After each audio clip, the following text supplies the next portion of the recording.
Welcome to In the Calm. I'm your host, Georgiana Alexander.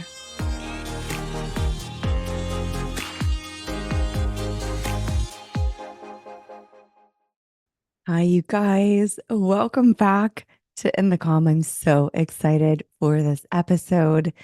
I know I say that every time, but honestly, this is something that I feel like I get asked about so often. And then when I start sharing the details of my near-death experience, that's what we're going to dive into today. It just blows people's minds open. And every time I share this story, I feel like new layers unlock for me. And it's been a really long time since this happened. So it's been impacting my life and the lives of others for so long. And I want to share it in its entirety to give it its place in the feed, its place on the show. But before we dive in, I just want to take a minute to also just pause and give respect for everything that we're going through and feeling. There's been huge, huge, huge things happening in our world in the past week to 2 weeks. Honestly, the past year, a couple of years, but this week has been certainly a doozy. If you're just tuning in and you're tuning in real time, we have the start of eclipse season. We have a new moon in Libra, which is incredible. I'm really excited about that. And also, we have the beginning of Rosh Hashanah. So, Shana Tova to all my friends and family and loved ones who are celebrating this sacred time of year as well. We have a lot going on in terms of global temperature, just there are no words, I feel like, for everything that's happening in our world right now. You know, we have hostages in Israel, we have bombings happening in Beirut, we have bombings now in Israel from Iran. And this is not a political show. I have so many political ideals. I grew up in a political environment and I have strong belief systems and values of what I think and feel, but I don't bring that into these conversations because honestly, in my opinion, it's so much bullshit. And I think that what matters most are our people, our hearts, our communities, and coming together to support what it is that we're going through.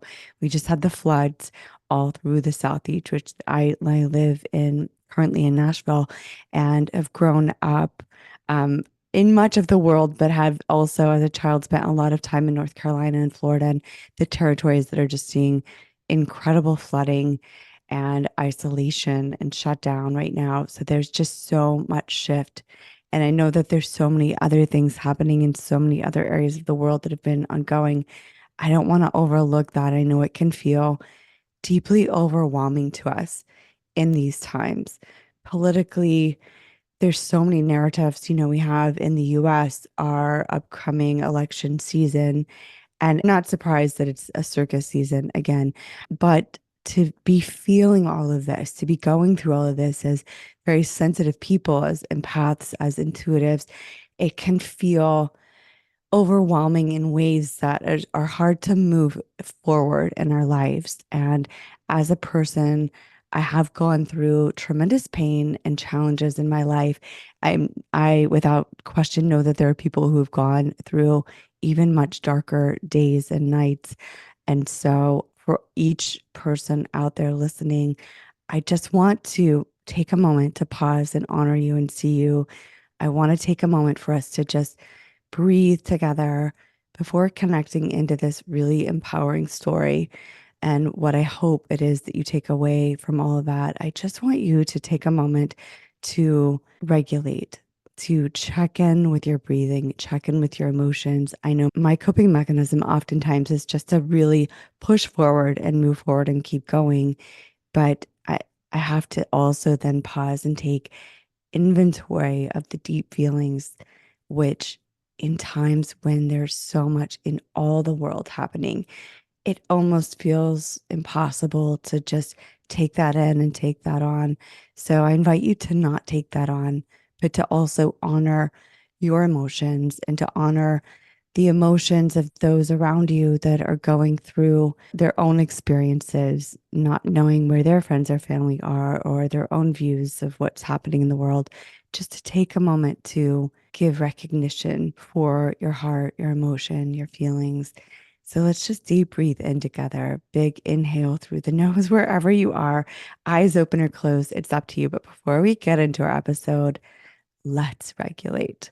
So deep inhale through the nose, push it out all the way through an open mouth, grounding down. Do that a couple of more times on your own, just letting yourself recognize you're safe and find a place that you can find safety. Maybe hold your hand to heart and let yourself know you're safe.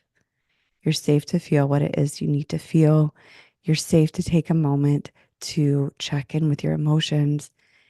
You're going to be able to move your feet forward, even amidst a lot of chaos. Even if there's really exciting things happening in your life, it can feel like this unknown sensory of being so excited and joyful about your own life and also feeling the sensory of so much going on around you.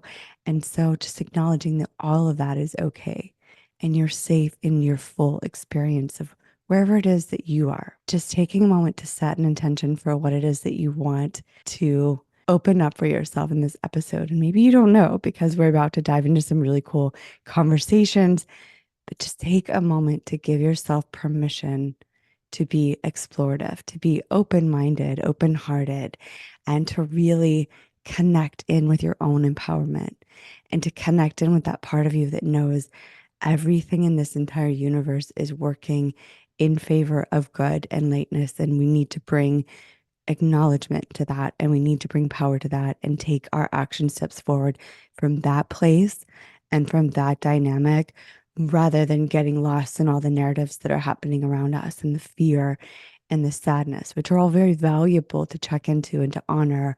But we then need to also connect back in and ground into our empowerment. So just take a moment. All right, welcome back. I hope that you're feeling more grounded and ready for this conversation. I know I am. We just had to do first things first. Okay, so diving into my near death experience. This is a really interesting conversation to have. So many friends have near death experiences. It blows my mind in and of itself. But also to give you context for the conversation, we're going to get really deep and juicy into this. But I was already awakened as an intuitive and a channel and a seer and a healer and a futurist. So that had already been really common in my life and also been in training for learning about dimensional shamanic practices, which I now am fully integrated into as a dimensional shaman. But so these things all were a part of my language and experience, even though they weren't a part of my outward language or outward living, so to speak, because honestly, at that time, and we're talking about the late 90s, thereabouts. And so there wasn't like Google that you could Google, hey, what does spiritual awakening look like?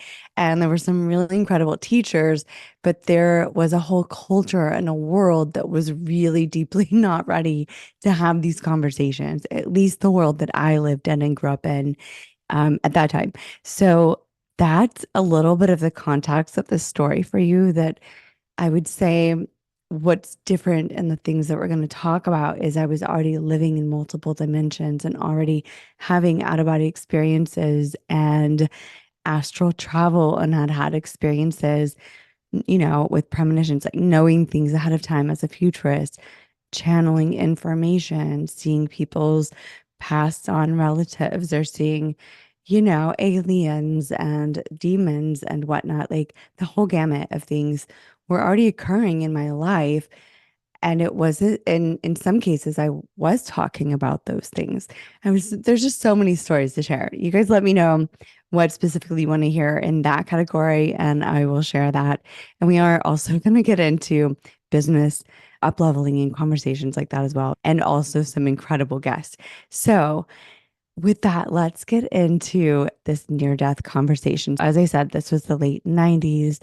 So I've had, in truth, three near death experiences and also three near death car accidents. And so the one story that I'm going to share with you is the one that I feel like most people find viscerally like exciting because it's so dynamic and leaves you on the edge of your seat. So this was, I would say, my primary near death.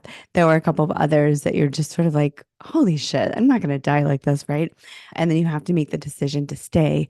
Backing up to when and where this was. So to give you context, this was the late 90s. And I was living in Atlanta, just outside of Atlanta, actually.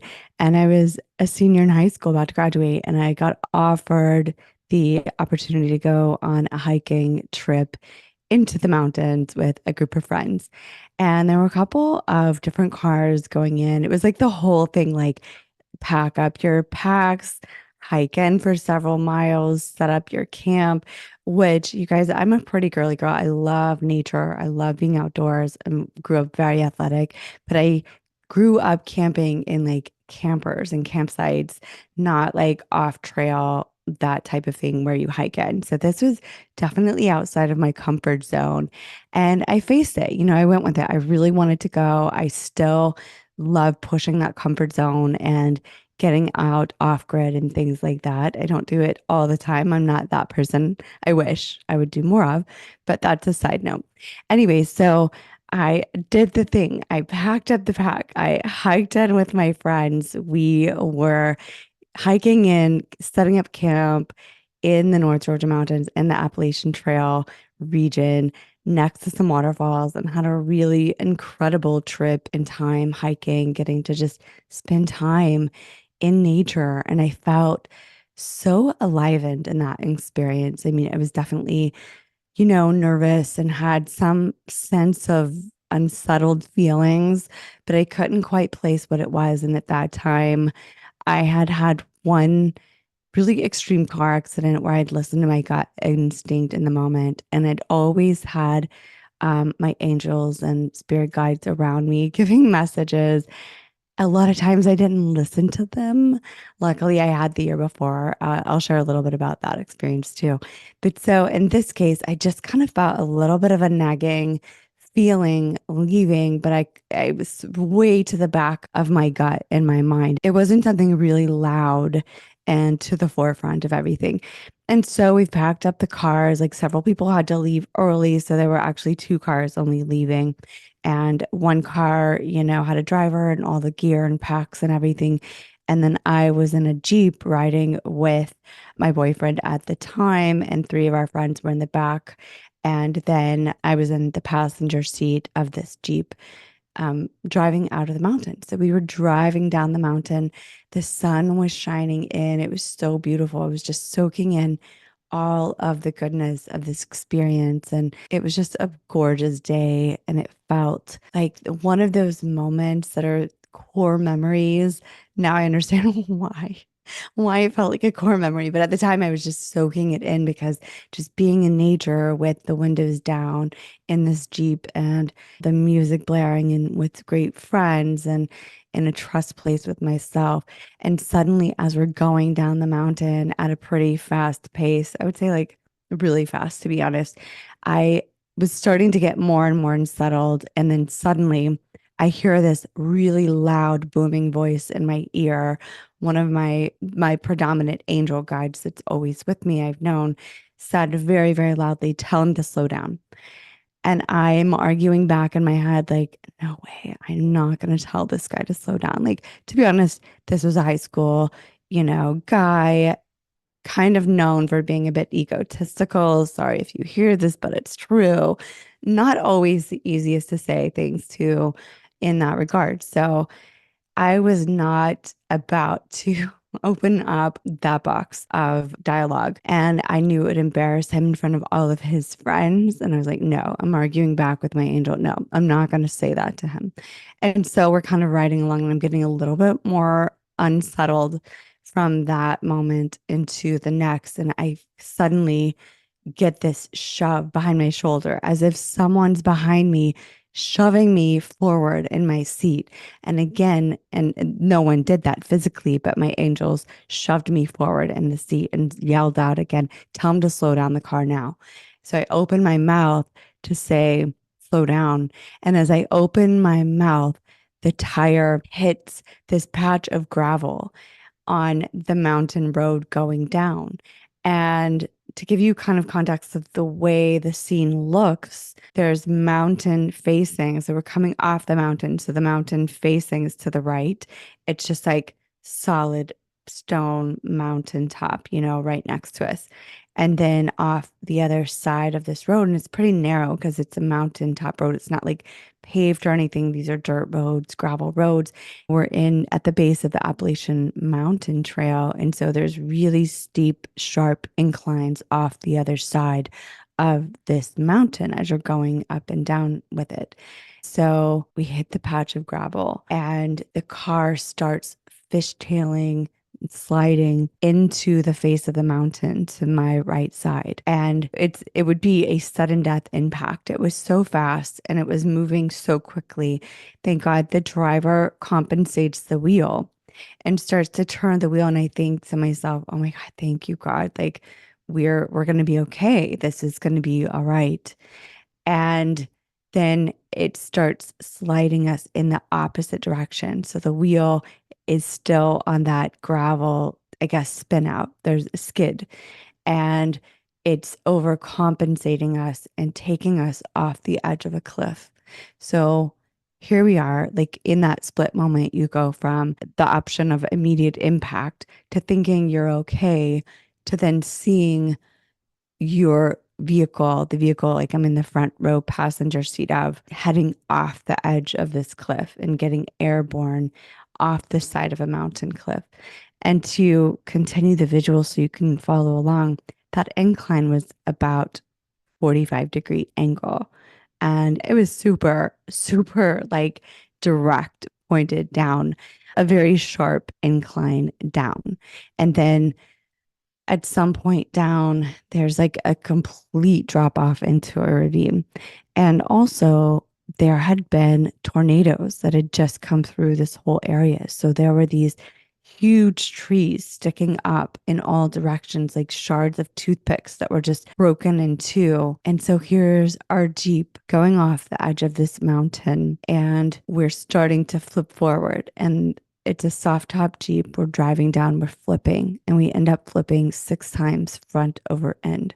So we're just starting this flip. And as the car starts to flip, the roof rips off the top of the car, and all the people in the back seat, none of them are wearing seatbelts at the time. And so they all start flying out of the vehicle. And I'm the only person wearing a seatbelt. And so I'm the only one that stays attached into the car. So thank goodness, like no one, as they're flying out of the car manages not only not to hit any of those shards of trees sticking up, but also no one is impaled by the car. Like no one actually gets underneath it or gets rolled over on top of from the car. And the driver's out of his seat and holding on to the steering wheel of the car as we go down this mountainside. So he's bashing the windshield with his body, but out of the car's seat. So there's no one actually sitting in the seat of the car. So at this time, all of a sudden, I'm screaming at the top of my lungs. My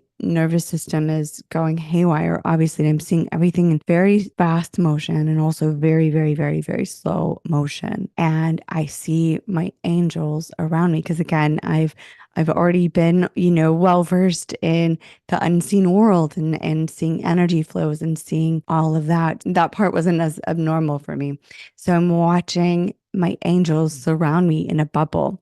And I'd always recognized this bubble, but recently understand more about this as I got deeper into the context of understanding the quantum universe. And that is they formed with intention a bubble of plasma around my body. So this plasma bubble, it felt like a marshmallow. It held me really tightly. I could still see out and see what was happening, but it actually fused and formed with my body, and this is all energetic. So it's water and energy that's merged together to form a plasma that's protecting my body and is surrounding me and holding me more tightly in place. So it also, because it's fused with my nervous system and has information in the water, consciousness in that water, it's calmed my nervous system. I could tell my breathing regulated, I was able to calm down. And then suddenly I was up and out of my body. And I was really, really high above this landscape, out of body, watching the cars that was flipping down the mountainside.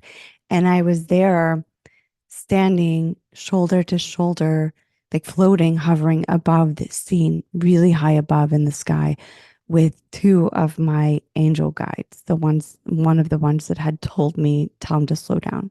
What was always interesting to me is that as loud as they are, and as much interference of like, hey, do this, what about this? This would be a good move. In that moment, they were silent. And it was me watching the scene, and they were standing and holding space for that. And I was floating, or I say standing, we were all floating high in the sky up to the right hand side, looking down and watching this. And I was looking at this entire landscape and seeing the car and seeing the trajectory of we didn't have a whole lot further to be flipping down this really steep embankment before we reached that drop off where there was no way back from. It was a very, very, very sharp drop off into a ravine. So I'm looking at the landscape thinking, oh my God, this is it. I'm gonna die. Like I don't see any possible moment or opportunity for something other to happen here. Like this is death. And I look at all these shards of trees, and I'm looking at, my body in the Jeep, and I'm watching this car roll down the hill, and I'm seeing no one's in the driver's seat, and all of these things are coming to my mind and awareness all at once and very quickly. And also, as I said, very, very slowly. Time moves in a different way than what we experience most of the time. And suddenly, after making that assessment, it was as if there was this huge beam of light consciousness that came through from the crown of my head all the way through my body. And in that moment, that light had information, and I knew so deep in my soul that there was another possibility. And I made the decision with the sharpest, strongest intention I think I've ever felt in my life. No, I choose to live. It was that solid and that strong and that defined. No, I choose to live, even though I'm looking out at a reality that in no way could support that decision. There was absolutely no possibility for anything other than death or extreme injury, but most likely death. The split second that I made that intention, that I came to that understanding and being open to seeing a different possibility, and then set that intention and stated those words. It was like as if a dust cloud, kind of what you see in a movie where it's like suddenly there's a big boom and then everything shifts, the landscape shifts. It was me watching the reality shift before my eyes, the potential of what was before me transforming into a storyline where I live. And I was watching it as I was exploring this with my eyes and seeing this after I'd made that decision, set that intention.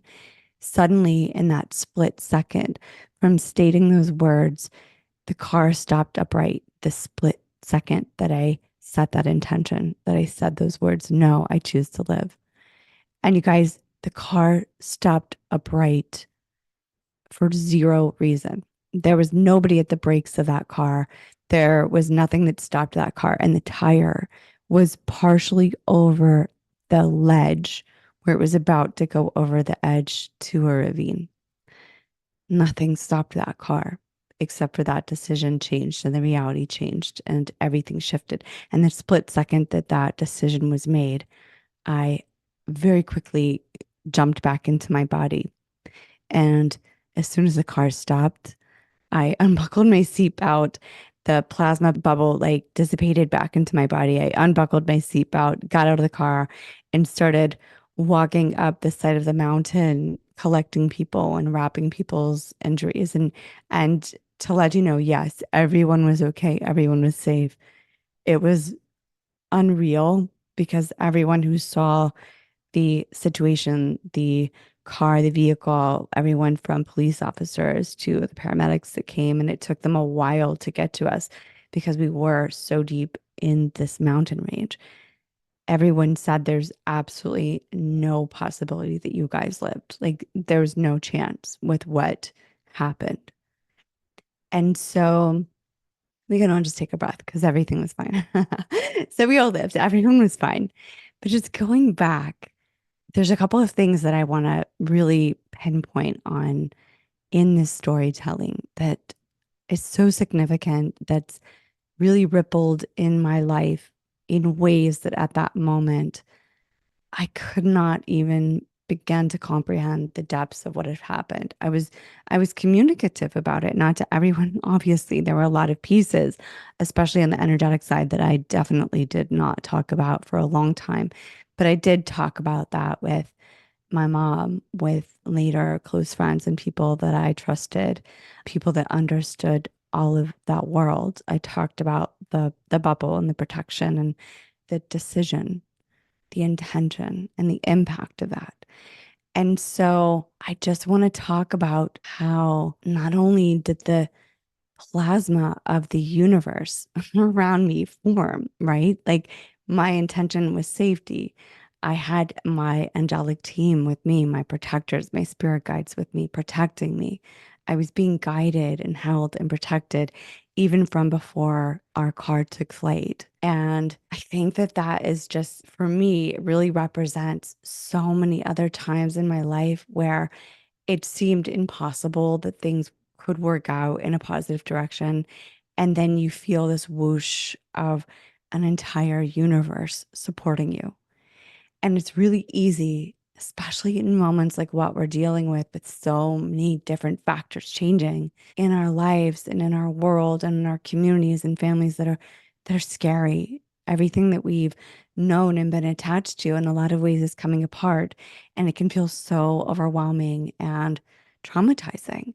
And then to take that moment of acknowledgement and go back into that place, your higher self, your place where you know that you are one with God and the universe. However, you want to look at that, that's the language I use. But knowing that you are connected to the oneness that we all are, and that that oneness is, when we allow it, in total, total support from an entire universe that's unseen. And oftentimes it is seen, in that moment that bubble for me was seen. I mean, I am a seer, so I was seeing all of this energy with my eyes open, whereas none of the other people that I were with saw this. They also aren't seers. They don't have any practice or awareness of using their open eyes or their sensory system to tune into this, right? But it was very, very, very dense, very tangible. And I would say that if anyone had even the slightest bit of pre practice before that moment, they would have been able to see or feel or have some awareness of that as well. But so that water formed, the water and the air of the area, the land that we were in, formed with the energy and intention of safety and created a physical protection for me that calmed my nervous system, that helped my body regulate in a way that when I came out of that shock, I didn't lose all my hair. I didn't go into shock. And some of the people that had been in that car did have those experiences. And so it was a protective measure for my physical body to help protect in that transition and to help get me through and that experience that clearly was meant for me to have. Also, something else that was really, really interesting that stuck with me that I've thought of often, especially because I have been called on so many times in my life to connect with those that have passed over, or even to go into hospitals with people that were in a coma or at near death, and to help them, help their families. And that's just a really, a side note that I don't often talk about because it's not something that, is on a business card that I hand out or on a website. It's just something where people connect and come to me and somehow sense that I'm the person that they want to talk to about help with these things. So I have been called into these places of death and near death when helping people transition in different ways and helping the families with transition in times that I didn't expect. And so having this experience where for me, there I have had many personal moments of in between, of being in between states, in between life, in between near death, in between different dimensions, in between different time places, time experience, time reality. And so, what really stuck out to me with that, that I want to pinpoint on here, is my guides were silent. And I know for a lot of people that have had near death experiences, they have had guides that were not silent. But it was really interesting for me that mine were. And it was really, really important. Like it was deeply significant that they were, because in my life, they normally are not silent. I get a lot of conversation. And so having their silence and having it be a deep decision that I needed to make, a visual that I needed to take in and take accountability for and acknowledge and see, wow, the landscape is not showing me any possible reality where I get to live. And to not even acknowledge, like fully, that that was the only truth, and to allow a deeper truth to emerge from within, to be delivered to me, and for me to make a choice based on that information, and for that to be the thing that shifted the reality before my very eyes. The landscape, the physical landscape that my physical body was in, shifted all potentiality right in front of my eyes with that intention and with that decision. And so it really pinpointed something so deep in me to acknowledge that we have that within each of us. You don't have to be going down the side of a cliff to activate that within yourself. It's as simple as taking a quiet moment for yourself and really tuning inward and acknowledging what it is that you're ready to create for your life, setting that intention, setting those seeds in place, and then giving permission for your higher self, for God, for the universe, calling in what it is that your belief system supports and allowing that to support you, allowing that to create an entirely new outcome and reality in front of you. That's what I see. That's what I've seen. That's what I experienced.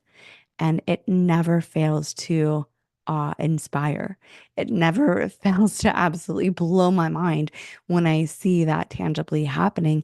And I have witnessed it a number of other times in my life where I wasn't in the middle of a near death experience. I've watched floors and walls shift before my eyes, because as a seer, I'm watching the energetics of things change and move, and potentialities of things change.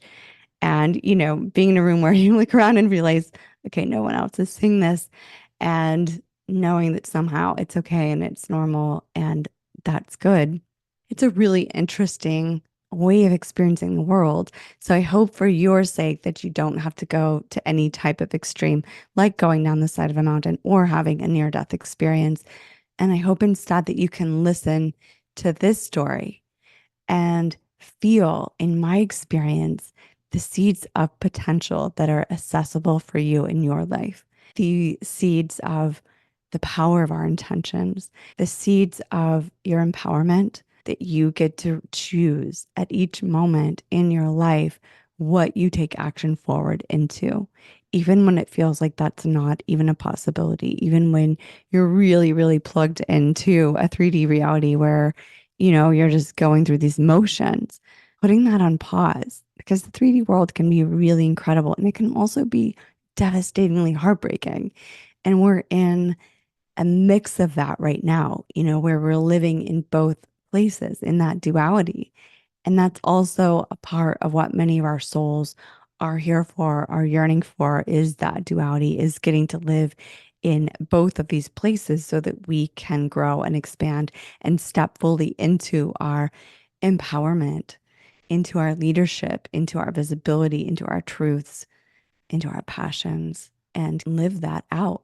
Get to express that in our lives, in our friendships, in our relationships, in our family dynamics, in our careers. How do we carry that forward? I know for me, having this experience and other near death experiences, every day is a gift, every moment is a choice.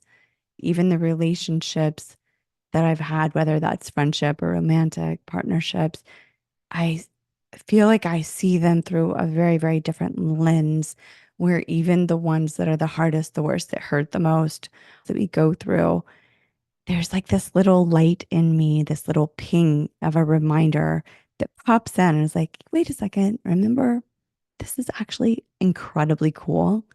And you get to alchemize the situation. Remember that we get to choose to alchemize again, going back to that intention setting and learning what it is that we signed up to learn in our souls, in our experiences when we came into that challenge, when we aligned to connecting with the people, places, things, and situations that brought those challenges to us as a gift. And not every challenge feels like a gift. But I personally have been through a lot of challenges and I don't want to diminish anyone's challenge. This is not a place for bypassing at all. But I'll say from all the experiences that I've lived and gone through, and that includes abuse. And again, I am not giving any permission for anyone to accept abuse or say what I'm learning my challenges. No, we can step away from any areas of abuse, toxic behavior, near death, any of the things that really are unsafe for you and whatever unsafe looks like for you, you can choose to separate from that and still learn from those challenges, to have a bit of dissociation, objectivity, and still learn from those challenges. But you get to decide to alchemize all of that. And I think that's one of the biggest gifts that I walked away from in that experience is being able to carry forward in my life that all of the circumstances that I'm in, and certainly there have been a couple where for lengths of time I have not alchemized, there was a period even of a couple of years. I would say the longest was a year to a couple of years where it was pretty excruciating and I did not feel the alchemy. I was like, no, I'm done with this lesson, you guys. Like, let's move it along. But then there would be these moments that I'd be like, all right, I can feel I'm expanding. Like, this is good. And giving myself permission to go through that journey and experience, having the perspective to do that. That was what another gift that I walked away from. And also, knowing that our world, our seen world, is so much bigger than what it is that we actually are living in. Like the unseen is so rich in our lives. The unseen is informing so much of the way that we take our steps forward and the way we show up in our lives. And we get to connect in with that as well. That is a part of our birthright. And so that experience of physical becoming or unphysical, I should say, the intangible, the energetic becoming physical, and then returning back to the energetic, with that plasma bubble of protection. And I told you I would share a little bit of an accident that wasn't near death, quite extreme or visceral as this. But the year before, almost exactly a year before, by a couple of months, I was in a very serious car accident where a friend was driving and it was on Super Bowl weekend and we were in the car and, young. Obviously, I was younger than I was in this experience. But so she had just turned 16. I was about 15 and it was dark, maybe like 9 o'clock or so, 8:39 on a Super Bowl Sunday, and we were driving from her house to my house, which was about a mile away. And from the time that we stopped at an intersection, again, it was dark, and this was not in a city environment, so it was a little bit more suburban area. We stopped at that intersection, and my angel again yelled out into my ear. And this was the first time I'd heard something so booming and loud and like physical, and said, "Put your seatbelt on now." And I'm like, a 15-year-old kind of sad, like, okay, yeah, yeah, yeah. But I listened to that time. And the second that I clicked it, we were impacted. She had pulled out in front of another car going, I want to say about 50 miles an hour. So it impacted us at 50 miles an hour. And I'm going to make it really short to go through because I don't want to get into so many of the details. But basically, the car was absolutely totaled. It was, you couldn't even recognize a car. It just hit it in a certain way. It was a sports car or two-seater. And my friend was pinned. I thought she had died from the way that she was pinned in the car and couldn't get out. we spun around to the other side of the road. The windshield had come in on us and the airbags had busted my nose. And so I had half of my cornea in my eye cut off, which was really painful to feel the glass in my eye, but I could still see very clearly and strong out the other eye. And I could see, but it was a little blurry in my injured eye. And so I get out of the car, which is my immediate response, I guess, to crisis is to jump out and get in the middle of it. And so I am getting out of the car, and this guy walks up out of nowhere from behind the car, and there's a light behind us, like a pole light, and there's a field of like grass to the right of this car. So this man walks up in a very, very, very white shirt because it was like very the contrast of the colors of the whiteness of the shirt really stuck out in my mind. It was so, so clear. And he said to me, "You're okay." And he had the most calming voice that was very clear and resonant and comforting. It was like energetically, like completely calmed my nervous system immediately. And so he was taking off his shirt and he handed me his shirt and said, the airbag just busted your nose. You're okay." And I'm like, "But my face am I bleeding on my face? Like, I feel like I'm cut." He said, "No, the airbag just busted your nose. You're going to be just fine." And he gave me his shirt to hold for my busted nose. And I turned and looked at the woman who got out of the car that had run into us, that we'd impacted with, and yelled at her to call 911. And so interesting, right? Why was this man in front of me who was talking to me and comforting me, handing me his shirt? I didn't tell him to call 911, but I turned to her and said, "Call 911." So I turned back, holding his shirt, and he vanished right in front of my eyes. And I looked around like this person dissipated right in front of my eyes. So, you know, I've seen beings materialize and dematerialize right before my eyes that are here to support us and love us and help us. Our world is so much more than what we know. Our potential is so much greater than what we know. And just going back to wrap up, so you can like circle back in the story. My friend was okay. She did have a lot of injury in that accident. I was okay. My cornea healed very quickly. And the woman, that we impacted with was okay. Everyone was okay. I was okay. But I was forever changed in having that experience of something energetic becoming tangible. So these are a couple of my stories. We could honestly, how long is life? We could talk forever about these different stories I've had because there are so many. And I'm excited to share with you how I've experienced translating all of this into business and into relationships and into, career and leaps and quantum up levels and all of that. Like, how do we get to take this information of our intention and our empowerment and really use it to better our lives and better the lives of those around us? And to answer that in a nutshell, in unlimited ways, like knowing that anything's possible for you, that you really do hold the key for your intention, that reality can shift before your eyes. What depths of truth do you let emerge from you? How big do you let your vision grow? How big do you let yourself dream and allow your physical reality to transform to reflect that for you? And there's so many other layers that we get attached to, in fear or in conditioning or, healing with our ancestral wounds or our traumas or all the different things that we're co simultaneously experiencing in life in that duality, right? Just like as we talked about in the beginning, we're doing currently in our state of living.